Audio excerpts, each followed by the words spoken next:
mission is to transform STEM by bringing in engineering. Guess what? We won the digital revolution. Hooray! One slight problem. We can't educate for it. Our children aren't doing it. We're 19th in the world in math, yet we're #1 in spending. Something's gone seriously wrong. Science and math education is critically important to our success as a nation and as a species. We're paying for the Yankees and we're getting the Detroit Tigers.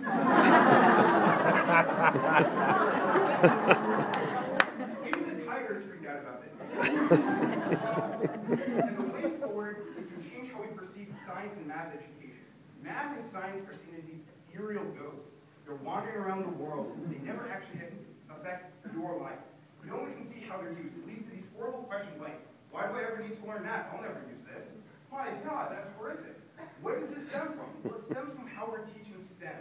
We teach people on a blackboard, and then we have them do problems on a page. It's 2D, it's flat. It never leaves that barrier. No wonder people don't see how it's related to their life. It stays abstract and starts abstract. It never crosses into the real world. We need math and science to be concrete and tangible. We need to connect those ethereal blackboard equations into an ability to change the world around them. And this is important because kids think in concrete terms. And this leads to the ultimate question, what about engineering? We talk about science, technology, engineering, and math, but who's ever had an engineering class before college? Anyone? Of course not. The only time you build in math or science classes is to make little arts and crafts for social studies. No one ever uses what they learned in elementary and middle school math. No wonder. It should be engineering. It should be the loudest and proudest letter in the system.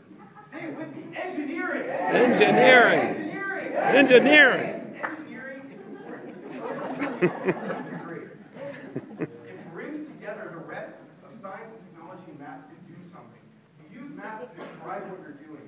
You use the science to give you that deep understanding. It brings it together and makes it concrete. It allows you to change the world around you. That's the role of an engineer. Professor Moon of Cornell says that the role of an engineer is to take what others think is impossible and make it seem obvious. The role of engineering as a field now is to take what others think is abstract and make it seem tangible. We can do this by bringing engineering into the classroom. So based on this idea, a group of us got together and we're trying to transform STEM. And the way we're doing it is by allowing anyone from 2nd grade through high school to do engineering in the classroom. There's just one small problem. Classrooms have a lot to do and teachers are busy. So a solution needs to fit a very specific model.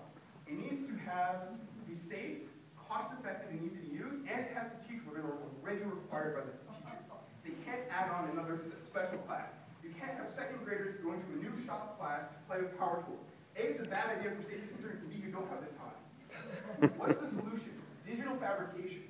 These tools have been around since the 1980s. They're CNC platforms that allows you to take a digital design file and turn it into a physical object in one step. But now we're at the critical point where it's becoming affordable to students and teachers. We can put this technology in every classroom across the nation.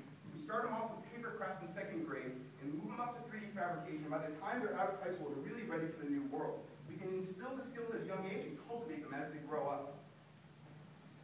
But that's not enough. We can't just give someone tools. We need to give them the curriculum and the standards to go with it. So SITE and UVA are developing an open source online curriculum repository where anyone in the world can go and download projects to do in their classroom that are proven to improve test scores and get results. We recently took students and we gave them a 2-week session with this project, and 50% went from getting the concept of a radius and area wrong to getting it correct in 2 weeks. It's astounding results. Last summer, UVA did a program called MQ, where we brought 6th grade inner-city children into the school and had them build and create. These kids hated math. They thought it was useless in their life. They were already behind. But within 1 week, they went from hating it to loving it. They started demanding, how can we do a cube root? I need to know this to build specs for my new cube. My God, when has a kid ever demanded to know a cube root? It's the empowering experience of building. We need to let the kids build in the classroom. This past week, we did projects where we had students build speakers so that they could learn electricity and magnetism and the science and math that goes behind it.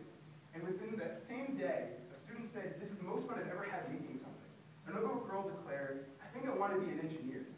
By letting kids practice early on, they get it. Every kid wants to design, make, and share. We just have to give them that opportunity. And if we do, our future is surely bright. Thank you very much.